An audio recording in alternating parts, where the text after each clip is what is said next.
Shalom, bisika nyonso bozali. Nzambe o azamala, mwaza bolingo azo kontie kobatela biso bisika nyonso. Apamboli nzambe mingi yo ozalaka connecté toujours dans notre chaîne Saint TV 27. Aujourd'hui, Dieu nous a fait encore une grâce excellente. Abateli mabota na biso. Asali biso ya minene o elekaki ya mingi parce que bele bakufi. Mais nzambe abateli biso. Yo oyo olandaka biso à chaque fois la Saint TV 25 Pro, tu peux partager, s'abonner, batutu balanda direct oyo parce que le lot aux en a invité au bazar spécial pour la gloire de Dieu parce que la Bible nous dit basala nzambe bazo mériter double honneur, bazar vraiment spécial pour nous annoncer quelque chose. Je sais que ça vous bénira aussi. Avant de commencer notre émission, je voulais bien aimer là où tu es, to sambela, to pambola nzambe, oya sangisi biso na moment oyo, tika ete tozo kumisa e po azabolingo. L'Éternel Dieu soit béni, Père éternel. Nous voulons encore te bénir car tu es grand et tu es beau. Nul n'est comparable à toi, les saints d'Israël. Il n'y a que toi dans les ciels et sur la terre. Mais voici nous encore dans ta présence, Seigneur Jésus de notre Seigneur. Fais-nous encore grâce ces moments. Totato la ke ozali nzambe. Sunga ba obaza misika. Touche bango mitema. Na we koloba ma mukola lelo. Ete mitema na bango ezala transformer na kombo na Yesu Masiya. Pesa ete o ezangi na mitema ya bato. Molimo mo santu emonisa manesika oyo. Ote ba oba koloba na par na yo. Ba édifier mitema ya bato. Na kombo na Yesu Masiya. Amen. Bien-aimés dans le Seigneur, si Kozali, Zala connecté et partagé. Pendant que nous avons déjà basala nzambe bazokota. Tant bazokota et si Kozali, Zala concentré, Zala connecté, partagé et que le Seigneur ne nous manquera pas à vous bénir. Nous avons déjà basala nzambe tant bazopoussa nazoya. Nous avons présenté bango déjà. Parce que ça n'a pas question où est ça vraiment ya motuya où est kopambola bishoba nanzambe. Ya mwana esika tozali partager et connecter et s'abonner. Zala toujours dans notre chaîne et que nzambe a opambola biso. Shalom papa. Shalom, shalom. To sepeli vraiment komona yo. Merci beaucoup messieurs les journalistes. Merci beaucoup. Tolingi toye ba kombo. Papa kombo nani, papa uti wapi? Bon, moi je m'appelle Adam Ombele Ekoko, je suis pasteur. Là aussi, na Baïro Populaire, là où je réside. Et naïe vraiment Kokaboueloba na Bandeko, Lenge Omelinga Siko. Voilà ce que je peux dire. Merci beaucoup, bien-aimé. Tu es déjà comme pasteur Adam. Poaza, Mokambi Mounene, dans une grande église. Vraiment. Tant que tu j'espère que tu vas vraiment béni. Papa, shalom. Shalom, shalom. Tu sais pas que Yambayo. Merci beaucoup. Est-ce que vous pouvez se présenter? Kombo, Papa Uti Wapi. Merci beaucoup, Papa journaliste. Na benami na kombo ya Pasteur Julio da Graça, ba bayinami na kombo ya Pasteur Julio Kota. Na zali na ministère Eden, Assemblée de Dieu Pentecostal Eden. Na bairo ya bita mtamba bisika na iti le na eto ko partager le bino. Ah zamba ku mama Pasteur Julio to sepeli vraiment pour mona bango. Bien-aimé dans le Seigneur, la première question autozo se baser le lot auto sangani tozo lobela sur Christ. Pote ba question autozo se poser le lot question auto yebi ke nzamba te quelque chose peut pambola ba na nzambi sika bazola ndabiso. Yango la première question tozo banana pasteur Adam azo yebi sabiso la première question que Yesu azanani qui est Jésus. Et la première question autozo yebango lelo et pas pasteur Adam. À vous la parole papa. Merci beaucoup. Il fallait là il s'agit de l'entendre. Qui est Jésus. La lingua qui pour stigmatiser un point, je suis pasteur et l'église est IEDP. Cela veut dire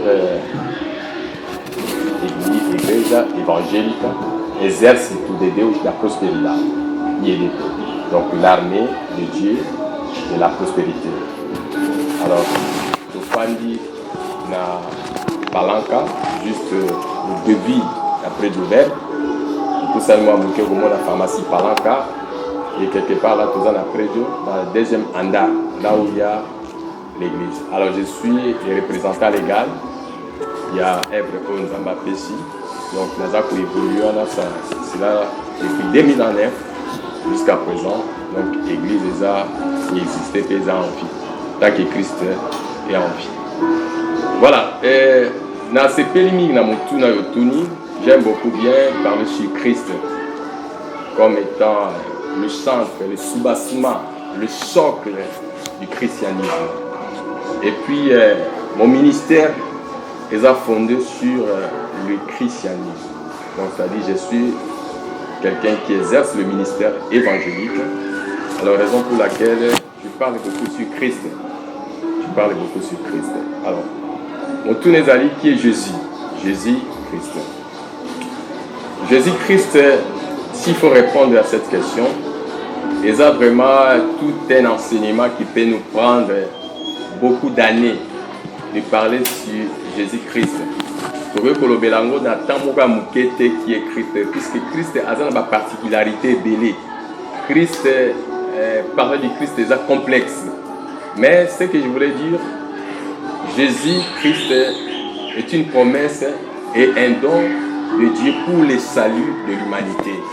Alors Jésus-Christ a été déjà annoncé avant même que son apparition n'a mabélé.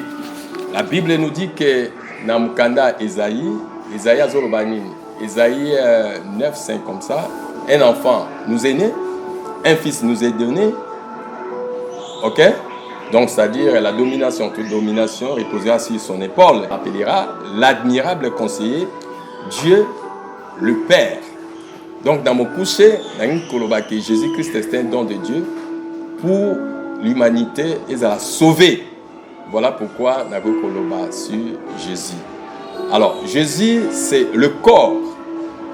Oyo, ange qui a annoncé et pas à Marie. A dit que non, tu as trouvé grâce.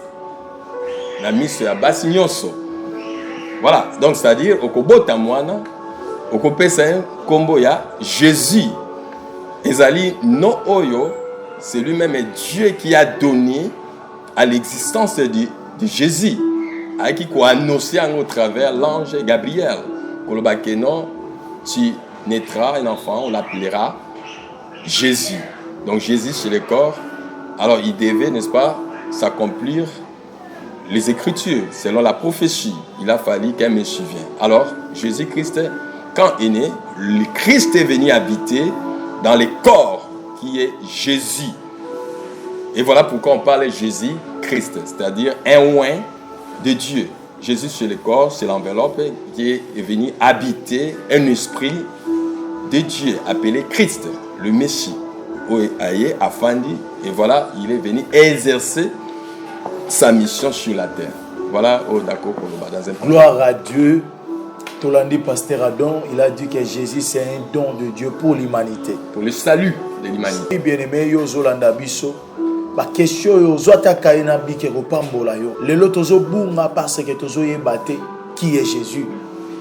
Merci beaucoup na Pasteur Adam.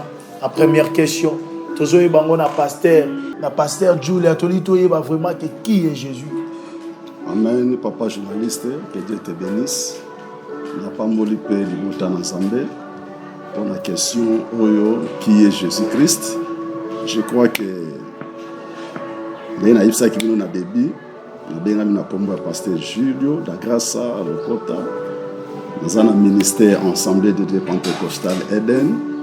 Et dans le moment où nous avons un huis clos, nous sommes les pananaï. Alors, pour tous la question, pour gagner temps, qui est Jésus-Christ? C'est comme le pasteur vient de nous parler en ce moment. Jésus, c'est un nom. Jésus, c'est un nom qui était déjà annoncé dès le commencement. Dès le commencement, dans Mukanda Esaïe, nous avons mwana kobotama, comme on a causé à Jésus, le sauveur de l'humanité, ainsi de suite.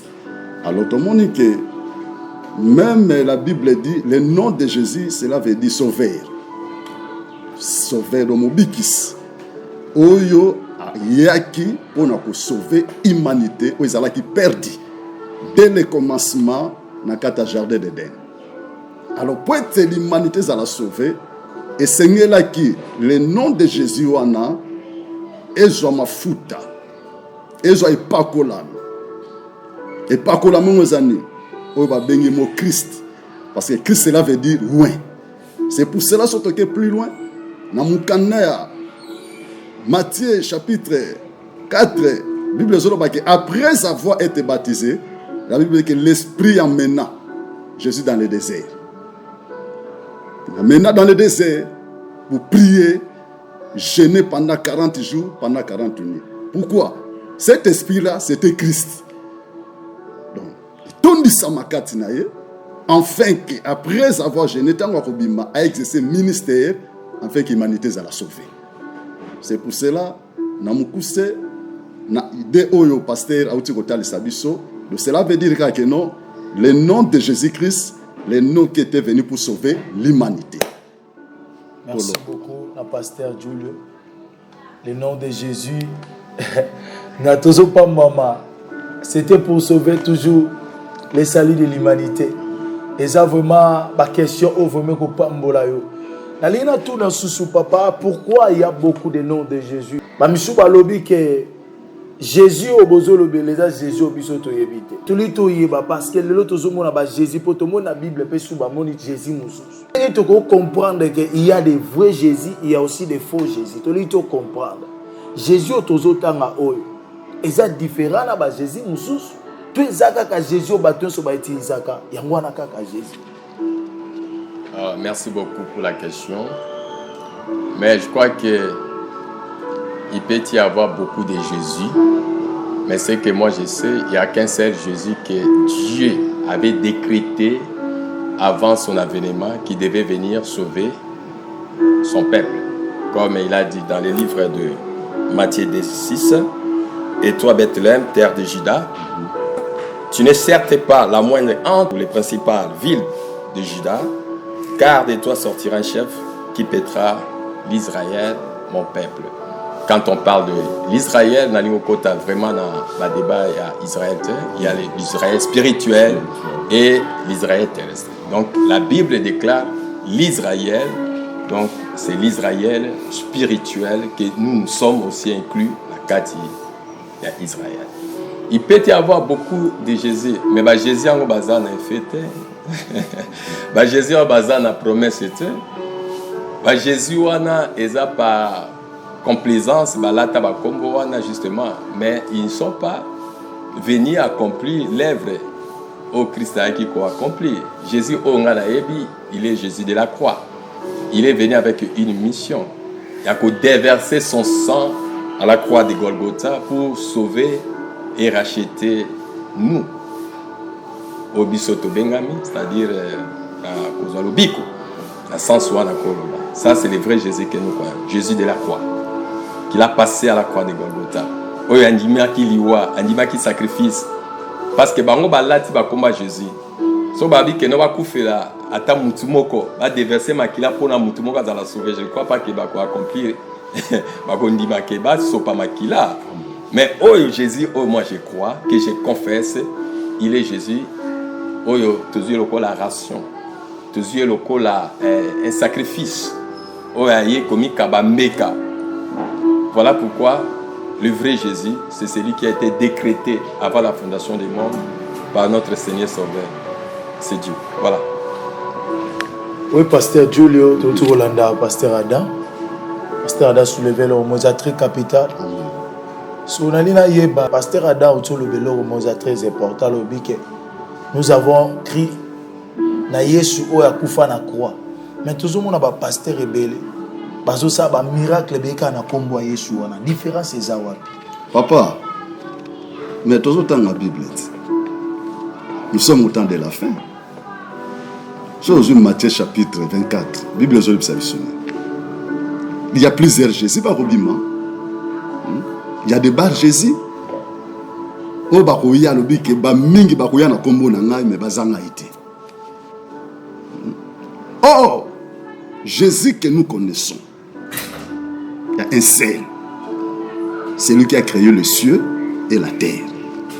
Et c'est lui qui avait dit ce jour-là, faisons l'homme à notre image. Et c'est notre ressemblance. Et tous ces Jésus-là, oh yo, bazwa na kombo ya Yesu wana, dis-moi, l'existence, ça vient d'où? Parmi tous ces Jésus, qui était mort, qui était résisté, c'est qui? Personne. Il y a un seul qui était mort pour l'humanité et il était résisté pour l'humanité. Amen. Il est enlevé pour l'humanité et il viendra aussi pour sauver l'humanité. Et le seul véritable, c'est Jésus-Christ de Nazareth. Donc, on a la confusion. Et puis, il faut pas éveiller. Jésus, nous sommes Jésus. En tout cas, Nzambe apamola papa journaliste bamituna yabo. Pour le peuple Nzambe za l'éclairer. Amen, amen, amen. Merci beaucoup na peuple de Dieu. Toujours poser la question sur Jésus. Il a soulevé quelque chose, je vois que na sentir le mot va poser vraiment et matika tinanga na tunango na papa.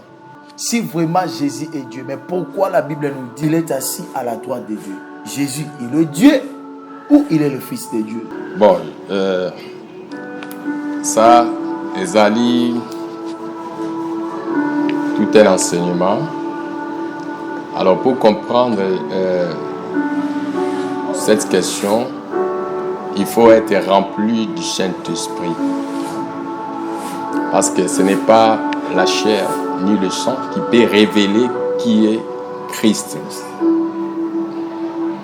Alors, Jésus-Christ est Dieu. C'est au Hébreu, chapitre 1. Allez-y comprendre que Jésus est Dieu. Ezakaka mutumoko. Eza mutumoko parce que alobina Jean 14, non? Tango Philippe azotunae Jean 14, 8. Tu as beaucoup parlé de Dieu, mais montre-nous le Père, cela nous suffit. Alors Jésus-Christ a dit que Philippe, Nzamba Zalibote alobi na directement alobi que ozalaka nanga depuis kala oyebaka te Philippe. Philippe, donc il est avec Dieu, mais sans pour autant savoir que Dieu est au milieu d'eux. Emmanuel, cela veut dire Dieu parmi nous. Alors, d'une part, Jésus-Christ est fils de Dieu. Parce qu'il est venu en tant qu'humain. Il est venu accomplir une mission à la croix de Golgotha, il devait mourir. Or, Dieu ne meurt pas, selon les Écritures. Alors, voilà pourquoi Dieu, pour accomplir ce mystère, il devait venir à la chair, pour passer à la mort, afin qu'il ait accompli mission, il y a le salut, il a sauvé l'humanité. Il est venu comme étant fils. Mais lui-même, il s'est détrôné donc la trône comme étant Dieu. Parce que ce qui est dans Mukanda 1, Jean 5, Otangi 8, 18, 19, 20, on va comprendre que parole Jésus-Christ est Dieu. Le véritable, Jésus-Christ est le véritable. Oh, le véritable chez Dieu. La Bible dit que nous savons que le Fils de Dieu est venu. Est venu. Donc, c'est-à-dire, il est Dieu. Mais pour comprendre le mystère de Jésus-Christ est Dieu, il faut la remplir du Saint-Esprit pour comprendre la fonction oyo nzambazo sala Jésus pas au sala yango. On peut remarquer du sous-nini. Jésus-Christ est bazako adoré. OK? Bazako adoré naba les habitants du ciel. Babwa ki motole ba ko adoré et bazako lukanani oyo akufungola libuku na bomoy bazako adoré Christ. Alors nani o ba ko adoré soki nzambe te. Oh, Dieu est jaloux. Il ne partage pas sa gloire avec une autre personne. Donc c'est pour dire que le mystère de Jésus dans la carte Nzambe, Nzambe carte na Yesu, pour comprendre il faut la remplir du Saint-Esprit. yango tango ayebisi Philippe oko remarquer là-dessus na c'est à 8e verset na 8 9 alobi que nzamba azali kati na nga naza na kati ya nzambe. Donc Dieu et Jésus-Christ sont un, donc une seule personne. Wow. Sois béni yozolanda biso zopambwama. Jésus est Dieu. Basaka mutu moko. Pasteur Julio, je vois le pasteur Adam na ba réponse à zopesa na outu ko pesa za na efficacité. Pourquoi il est Dieu mais il est assis aussi à la droite de Dieu. Yé o azanzambe afandi suna loboko atata. Vraiment, il y a des questions très permanentes donc elles ont pénétré au niveau du cœur, au niveau de l'esprit. Maintenant, c'est le temps que le peuple de Dieu soit éclairé. Que le Seigneur bénisse mon collègue, mon pasteur Adam. Merci. Papa, c'est tout un enseignement. Ce qui est OK dans la théologie, on voit déjà la Trinité. Ce qui est dans l'angle spirituel, on voit la divinité. Vous avez pour la dispensation. Mais il y a un seul Dieu. Ce qui est dans Jean chapitre 1, verset 11, pour qu'il t'en asse, il était venu chez les siens, mais les siens ne l'ont pas reçu. Dans verset 11. Mais à tous ceux qui l'ont reçu, il leur a donné le pouvoir de devenir enfants de Dieu, lesquels ils sont nés. Il était venu chez les siens. Qui? C'est Jésus. À tous ceux qui l'ont reçu, il leur a donné le pouvoir de devenir enfants de Dieu, lesquels ils sont nés. Or, Jésus, il est Dieu. Et ça problème, il y a dispensation. Parce que, bien aimé, papa journaliste, peuple en Zambie, Bolanda Bisso, Nathan onde tozolo baboué, toza sous Nathan à perte, toza sous Nathan à fiscité, c'est le temps du Saint-Esprit. Pourquoi? Parce que le temps du Père, ils ont quitté en création, en tant que Dieu. Le temps du Fils, il était venu pour sauver l'humanité, en tant que Dieu. Et le temps que nous sommes, c'est le temps du Saint-Esprit, autorisé la trompette et bêta pour tous en enlever. Et moi, je te confirme aujourd'hui que Jésus-Christ, il est Dieu. Il y a une seule personne. Bible lobby, là où 2 ou 3 seraient nés à mon nom, je suis au milieu d'eux. S'ils vont demander quelque chose à mon Père les donnera. Pourquoi il s'adresse au Père? Pourquoi? Parce que le temps que Oyazalaki na sena mabele Oyo, il représentait comme fils. Il représentait comme fils. Donc Dieu lui-même, il est venu comme fils. Et le temps que nous sommes, Dieu lui-même, il est venu comme le Saint-Esprit. Il n'y a pas de Dieu, il y a un seul Dieu, c'est Jésus-Christ, le véritable. C'est lui qui m'a vu, a vu le Père, comme le dit le pasteur. Mais il est assis à la droite de Dieu comment? Pourquoi? Il a accompli la mission en tant que fils et que le Père les avait envoyés. Surtout qu'il y a Jean 17. Où nous avons parlé sur la presse sacerdotale. Père, glorifie ton fils, afin que ton fils te glorifie. Tout ce que tu m'avais donné, je l'avais gardé, à part le fils à prédiction. Il a accompli la mission en tant que fils. C'est pour cela que nous avons dans temps ancien. Il fallait qu'il y ait un peu de temps. Esaïe Azolobabi, Dieu cherche une personne pour sauver Israël. Cherche une personne. Il a regardé au ciel, personne n'était capable. Le fils a dit, Père, me voici. Il est lui-même Dieu. Il est lui-même Dieu. Pourquoi? Afin de le na trône, il y a Tata. Et afin de le na trône, il y a Bonzambe Naye.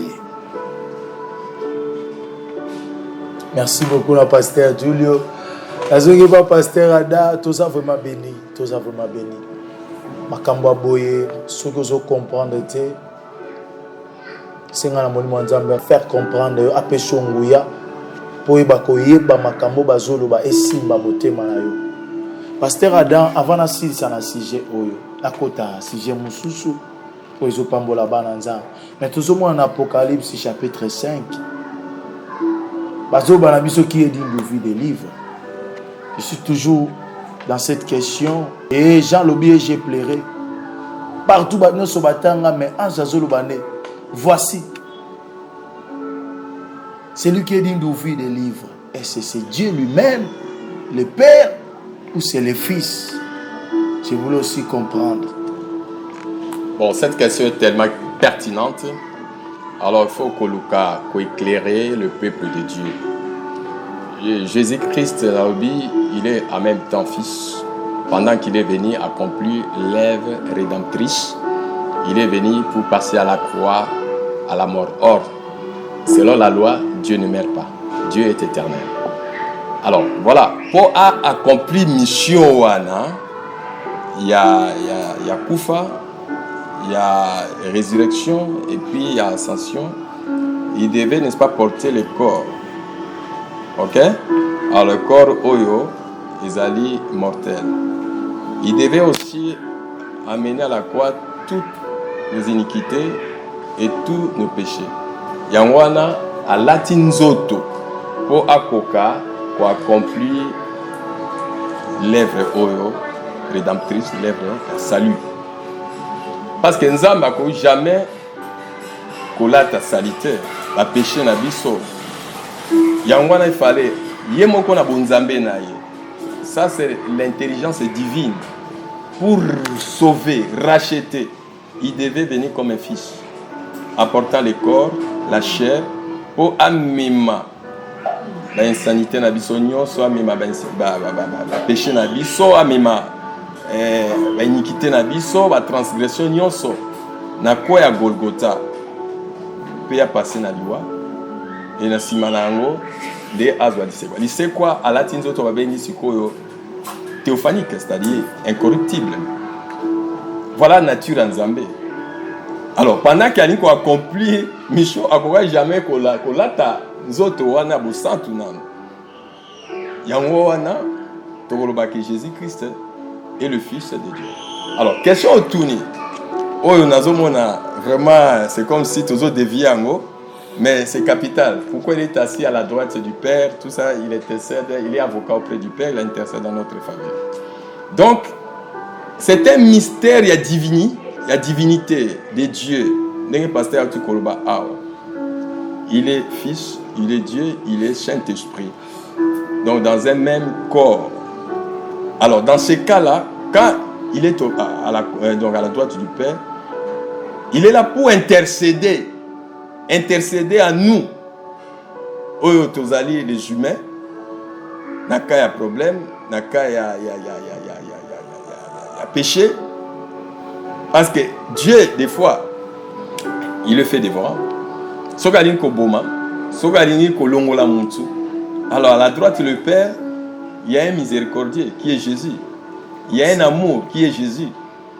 Donc c'est-à-dire, ezana divinité moko shalamana. Pour comprendre un mystère, il faut olatama Saint-Esprit pour attalisa mabomamia pour na bomoto to comprendre et expliquer en côté to pas venir expliquer en côté comment Jésus est à la droite du Père pendant qu'on dit que Jésus est Dieu. Comment est-ce qu'il doit encore être à la droite du Père qui est Dieu? Alors c'est pour dire que c'est une question spirituellement. Pour comprendre, il faut être revêtu du Saint-Esprit. Pour comprendre qui est le rôle que Jésus joue maintenant comme étant un avocat qui est à la droite du Père pour nous intercéder à notre faveur. Donc c'est lui-même et Dieu qui accomplit ce devoir. Voilà, c'est ça. Waouh! Zamba Kumbama, merci beaucoup la pasteur Ada. Pasteur Julio, on a mon pasteur Ada aussi pour soulever le mot sur la résurrection. Et là, on s'est passé. Koufa ya soupé, il sait quoi na. Merci papa journaliste. On ne peut pas parler du Nouveau Testament sans parler de l'Ancien Testament. La première des choses, Dieu lui-même savait qu'il y aura la mort. Il y aura aussi la résurrection. Lorsque Dieu a interdit Adam et Ève, vous pouvez manger tous les arbres qui sont au milieu du jardin. Mais à part cet arbre de connaissance du bien et du mal, vous ne pouvez pas manger.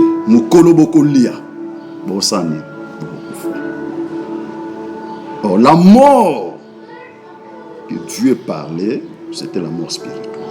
Avant que l'homme mourisse, la mort physique, a commencé d'abord par la mort spirituelle. La mort spirituelle qui a dit la mort physique. L'homme a écouté. Mais le cola, moi si, tant que nous avons fait instruction et pas Adam, elle va s'en aller. Le diable savait. Il a fait toutes choses. Il a fait les anges. On n'a pas dit que faisons ces anges à notre image, faisons les arbres à notre image, les animaux à notre image. Seulement, au salam, c'était maintenant pluriel. Satan Zakiwana Oba, Bingi, na combo ya archange de lumière Lucifer. Il a écouté. C'est qu'il y a un secret entre Dieu avec cette créature qu'on a créée. À l'absence d'Adam, Satan s'apparaîtrait, a trompé Ève, Ève a lié, Adam peut envoyer, nous avons été envoyés à tout le monde. Pour nous, tout ce que nous avons fait, Adam lobi moi so pesa kinga moi ça lobi nyoka mutakosinga to moni et tout moni on Nzambe akatela ki moko na moko. Et la Bible dit que Nzambe a joie qui va chercher pour voir ça ni ba kenge la jardin tous les quatre coins fait mutakotati ba tout azui ba makasa na ye ami bombi parce que va se retrouver que nous akini là c'était la mort physique la mort spirituelle c'est nini ekoti mais Nzambe atala bi que moye kobima mbule kobeta mais bakasane ko kauka bakotika la bolumbu bako continuer toujours na soni na vergogne ba portugais baloba Bible Nzambe ke ko matar ko boma un agneau. Voilà maintenant où la mort était entrée. Nzambe ke ko boma un agneau abominyama azu poso apesi bango alatisi bango.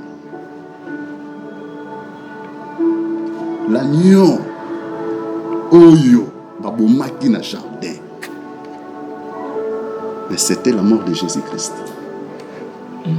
C'était la mort de Jésus-Christ. Jésus déjà était mort dès le commencement. Parce que Moutakoufou, la pensée de Dieu, ce n'était pas dit que l'homme meurt. L'homme meurt. Dieu a fait l'homme pour l'éternité à l'éternité. Mais l'homme n'a pas obéi à Kéina loi. Et Dieu a tué lui-même en tant que Dieu. Lui-même en tant que Jésus. Bien-aimé, n'est papa d'Antikoloba. Ce sont les choses spirituelles. Ça, c'est la divinité. Et cet agneau-là que Dieu avait tué, c'était Jésus-Christ en tant que fils. Pour Allah Tissamout. Et tout le monde, Nyamawana pe batu ba kite kezaki Jésus. Nyamawana batu ba kezaki Jésus. Quand est-ce que vous comprendre kezaki Jésus? Tant que gens ont fait sa baptême dans la mer Jourdain. La Bible dit que Jésus s'apparaîtra.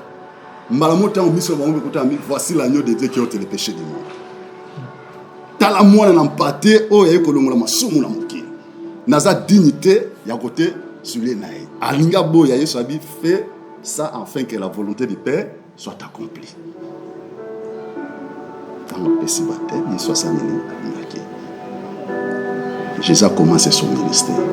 Or, surtout qu'il y a une révélation, tout le monde a dit non, Jésus était déjà mort, il était déjà ressuscité. Spirituellement. Mais pour être physiquement, et c'est ce qui est à Koufoua. Na ndenge ya ikulus babu maye na masumu na biso to salaki pour tous à la pardonner, pour tous à la sauver. Gloire à Dieu. Et na sima ya yeko kufa. No saki ngoye moko abina ko kufa après 3 jours. Avant na no salobi ndakoyo na ko buka ya mukolo moko. Et puis après 3 jours ça ba otonga ya.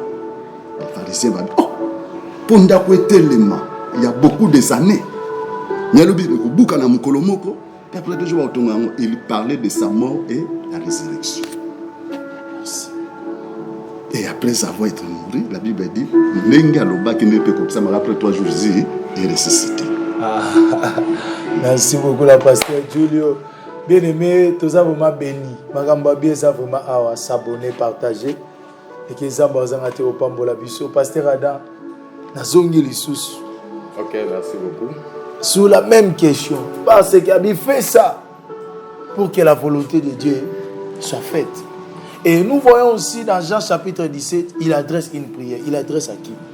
Avant de revenir sur cette question, qu'est-ce qui se passe entre la mort de Jésus et la résurrection? Pourquoi Jésus est en train de prier? Père, merci, sauf moi. Il adresse à qui? Si vous voulez comprendre, le peuple de Dieu va comprendre. Nous parlons seulement sur Jésus. Bon, merci encore une fois pour la question. Nagna Loba, il y avait conseil de l'Éternel. Dieu cherchait qui il pouvait envoyer pour sauver le monde. Après avoir accompli sa mission, maintenant Jésus en tant que fils, il devait donner les rapports. Et ça, le coup, la mutatinho na mission qui et tant qu'on a accompli la mission, il faut essayer un rapport. Ça, c'est une prière sacerdotale que Jésus a adressée à celui qui lui a envoyé. C'est Dieu le Père. Il y a un autre remarquable que Oyo Pesaki Bango, Ngai, Nathalie Chio Papa, Nabungsi Mokote Kati na Bango, sauf les fils de perdition. Donc c'est un rapport que Jésus-Christ s'adressait à Dieu, puisque Bafanda il a conseil de l'Éternel. Batalaki que ba prophète va échouer qui na ba programme na Bango, na ba mission na Bango nyonso.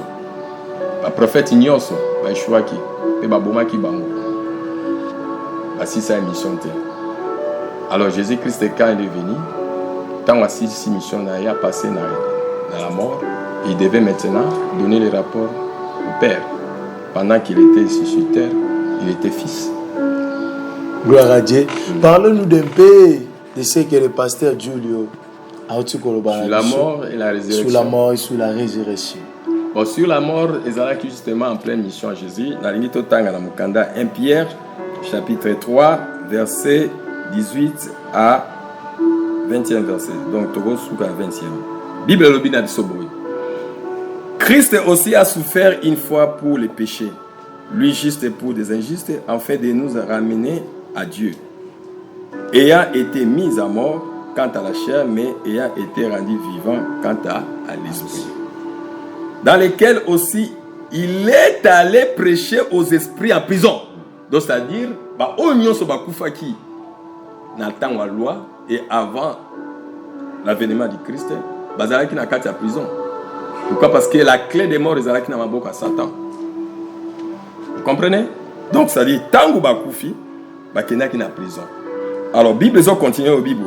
Dans lesquels aussi étaient allés prêcher aux esprits en prison, qui autrefois avaient été incrédules, lorsque la patience de Dieu s'est prolongée au jour de Noé, pendant la construction de l'arche, dans laquelle un petit nombre de personnes, c'est-à-dire 8, furent sauvés à travers l'eau. Et nous avons Dieu a toujours miséricordieux, compatissant.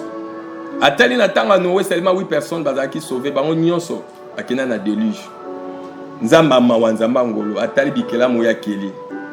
Aucun enfer. Babi l'autre fois qui autrefois avait été incrédule. Au bazak na mitema mabanga. Au bandima qui koyamba évangile te na tango Noé. Grâce et péché qui bango, mais il faut rejeter grâce. Mais quand la grâce est venue, je parle de la grâce comme une personne. C'est la personne de Yoshua Hamashiach. C'est lui Jésus-Christ. Alors, quand il est venu, il devait aller. Koufa Jésus, une mission, il devait accomplir. Il faut prêcher les esprits en prison. Au Bakoufa qui n'attend à Noé. Vous voyez? Au Bazaki incrédule na mitema. Ba inzima qui Noé te. Ndé Jésus qui n'a qui côté à bango évangile. Il y a encore remarqué Christ a dit ceci. Alors que en vérité, je vous l'ai dit, l'heure vient car elle est. En vérité, je vous l'ai dit, car l'heure est venue où les morts attendront la voix des fils de l'homme. Ceux qui auront attendu vivront. Donc il parlait concernant bateau il va couper dans temps à Noé. Il fallait que t'aies à bango évangile. Tant où bako yambali lobana basa nini, basa la sauver. Alors, on a séjour des morts à transférer on a séjour de repos. C'est ça les 3 jours que Jésus-Christ a kenda qui kosa na se akunda. nous, na terme de jumet, Jésus-Christ est mort, c'est fini. Mais au tali les deux disciples de Maús, tant bazo qui ne va dire que non, yo évité. Et ça, un grand prophète moko qui est puissant, nati en parole à Koufa. Donc yo za mo pa na mboko. Les deux disciples baye baki. Que non, il est mort, c'est fini. Mais alors que Jésus-Christ était allé accomplir une mission, il a sauvé les esprits en prison, oh bah Koufa qui n'attend à Noé. Pour passer dans un séjour de repos, pas le séjour des morts.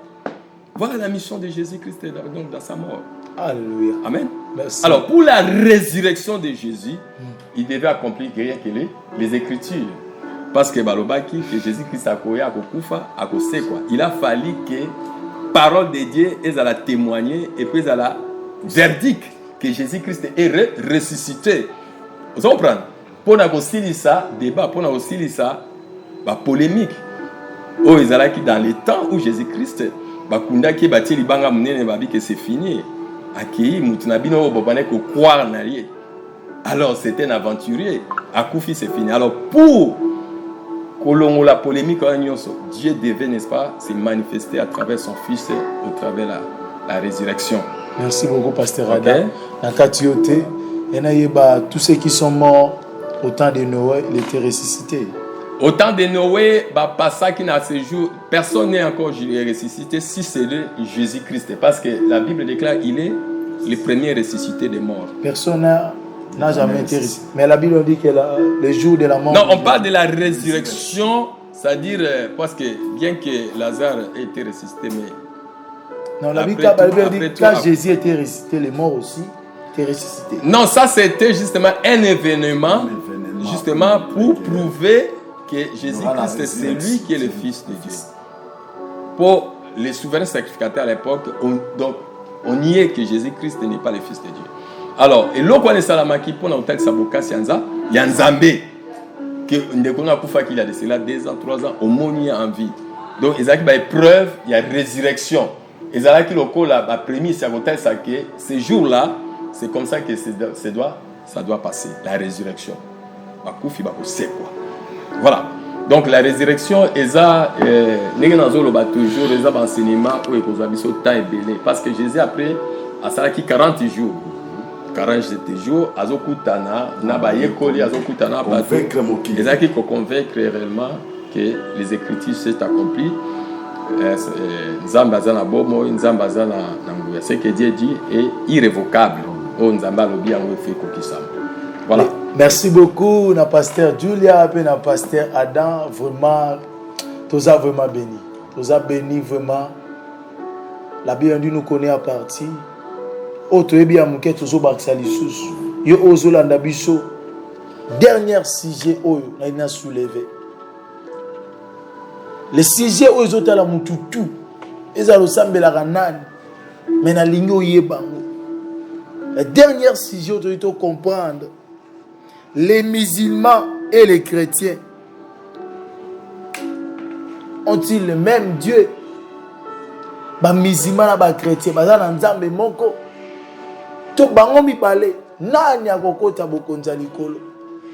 qui seront sauvés entre les musulmans et les chrétiens? Je vais commencer par le pasteur Dieu. Et après, je reviendrai pour terminer notre émission. Suivez-nous dans cette chaîne. Papa journaliste Nzamba Pambola yo. Question na yo est vraiment très profond.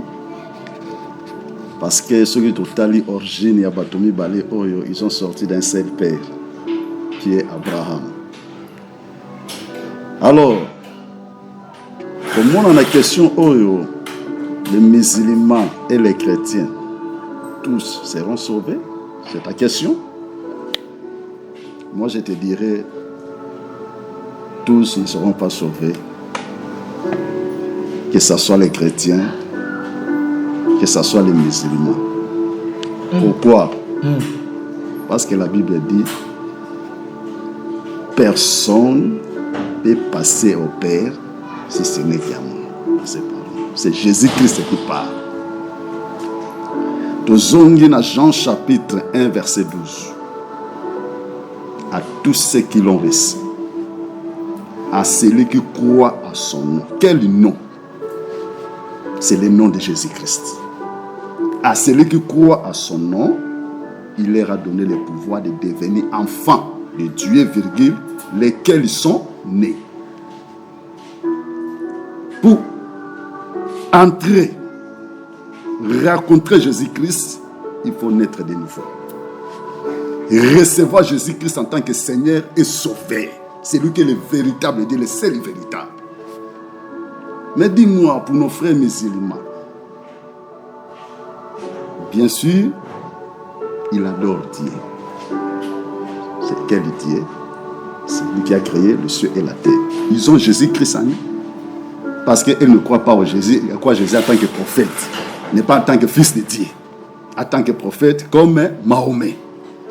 Le bazon nimela, yes, le coup la prophète Mahomet, est-ce qu'aujourd'hui, ceux qui trompetent bêtes, pourquoi? Parce que Yamaye soute le col en colopi mobix na bomo ina bango. Baza pe né de nouveautés. C'est ça la différence. Même nous aussi, soi-disant chrétiens, il y a aussi d'autres chrétiens qui vont à l'église, mais n'ont pas reçu Jésus-Christ en tant que Seigneur et Sauveur. Il y a des chrétiens, soi-disant, mais ils n'ont pas reçu Jésus-Christ en tant que Seigneur et Sauveur. Il prêche aussi, il fait aussi l'œuvre de Dieu. Mais tu vas remarquer, dans l'œuvre de Dieu, il fait des choses bizarres. Très bizarres. Les Corinthiens chapitre 5, verset 17, qu'est-ce que la Bible dit? Si quelqu'un est en Christ, il est devenu une nouvelle créature. Les choses anciennes passées, maintenant tout sont devenues nouveau. Mais tu vas remarquer ces gens-là dans l'église. Makamuna bango ya kala ya ngope ba memi en l'église. Et après les lois na ba pasteur musu sur les hommes de Dieu aussi aujourd'hui, bazana l'église ba kampe bazana kata tradition. Il dirige l'église avec des traditions, des coutumes.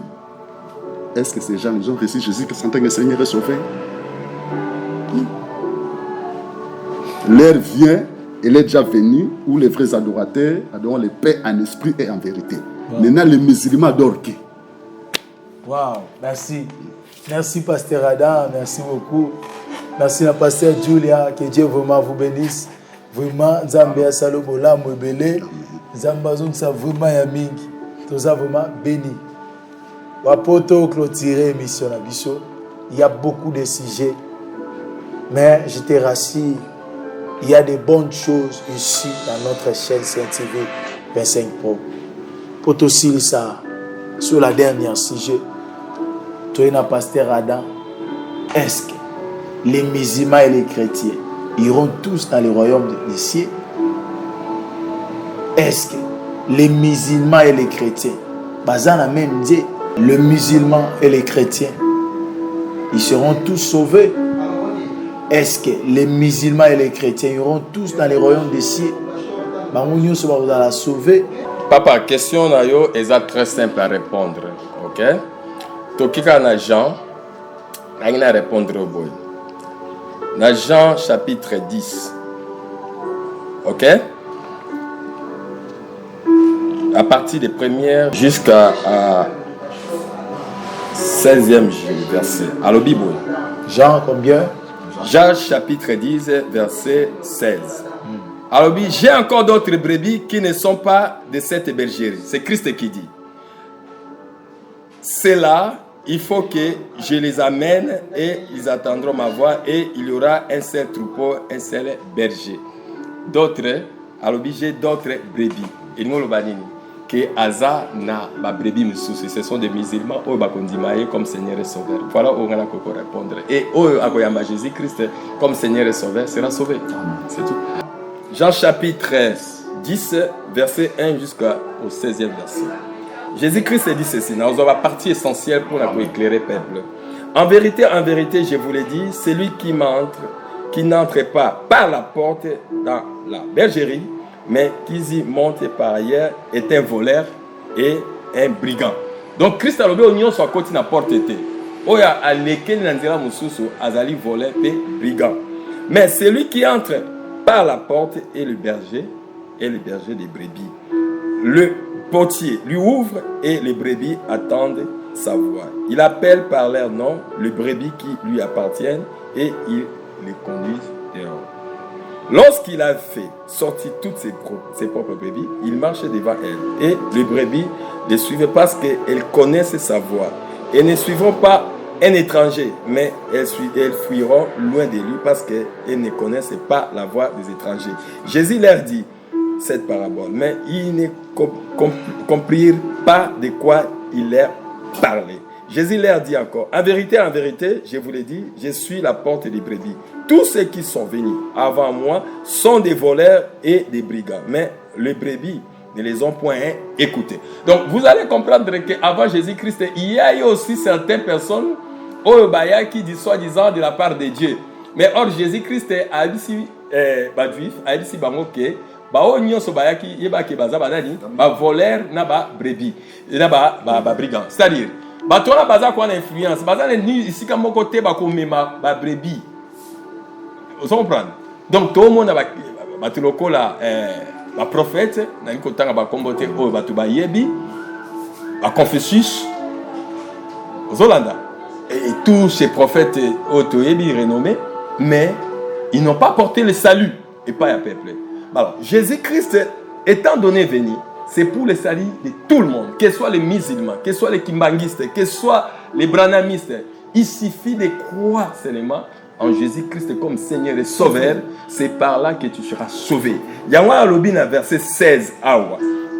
J'ai encore d'autres brebis qui ne sont pas de cette bergerie. Et nous, à part nous les chrétiens, Jésus-Christ est sauveur. D'autres brebis bazali wapi? Na kati ya religion, na kati ya kimagiste, bazali na kati ya islam, bazali na kati donc oyo bakoyamba Jésus-Christ, bakoma ba brebis ya Christ pe bakokota na porte et bakohériter le royaume de Dieu. Il suffit, on dit, Jésus-Christ comme Seigneur Sauveur. Peu importe ta religion. D'ailleurs, la religion sépare, la religion divise. Mais celui qui croit en Jésus-Christ, il est sauvé d'office. Il y a un tout n'a coupé sur réponse. Dans mon tour, monsieur le journaliste, est-ce que les musulmans peuvent la sauver? Oui, certains seront sauvés au Bakoyamba. Jésus-Christ comme Seigneur et Sauveur. Oui, bien aimé, tout ce qui n'a pas, parce que la semaine prochaine, tu as des détails. Et aujourd'hui, j'ai des questions, comme la bichot, la bichot message. Et je sais que ça vous bénira aussi. Zambalola apambola bichot yo Olanda qui est mission à bichot à CTV 25 Pro. Kolo apambola yo. Zamba pambola mutunyo so Zolanda bichot. Vraiment, to pamboami. Merci beaucoup na pasteur Adam. Parce que biloko lobby, n'habite même ba kuna ba félicito ya mingi. Vraiment, merci beaucoup à Pasteur Julia pour ma cambo lobby. Pasteur Biloko na lobby, ça ne vient pas de moi. Ce n'est ni par la chair ni par le sang. C'est par la volonté de Dieu et puis c'est par rapport au Saint-Esprit. Gloire à Dieu. Ah, la Bible lobby, Basalanza bazo mérité double honneur. Vraiment, Zamba Pambola bino mingi. Pour Biloko bo soulever et toucher biso mitema. Et Pamboli ba na Nzambe. Amen. Vraiment bana Nzambe to komi na biso na suka Zambalola pambola bino Zambalola zongsa ya mingi s'abonner dans notre chaîne CTV 25 Pro to kozana bango susu na mikolo ya pe ba kozanga te koloba makambo ko pambola biso to komi na biso na suka Pasteur Julio eloko asuko ko koloba na bana Nzambe na bato balandio na ndaku nino ko koloba. Je remercie Pekopé Sambote. Premièrement, je remercie chaîne Abisso, CTV 25 Pro. Na journaliste Nyoso, ya chaîne Oyo, ba pesa qui a opportunité à passer pour na kolobana par Nzambe. Les en Europe, en Amérique, partout dans le monde. En tout cas, le Seigneur vous bénisse.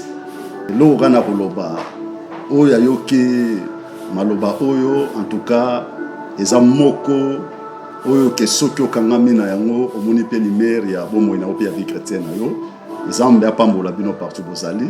S'il y aura des questions, chaîne na biso ezali wana numéro eza na se aba ya kwa écran na biso ya chaîne na biso rotina ba question to kozanga te to passer pour na ko répondre na nina pesa numéro na nga ya WhatsApp 924 84 24 04 et puis na Africell naza na 958 48 50 21.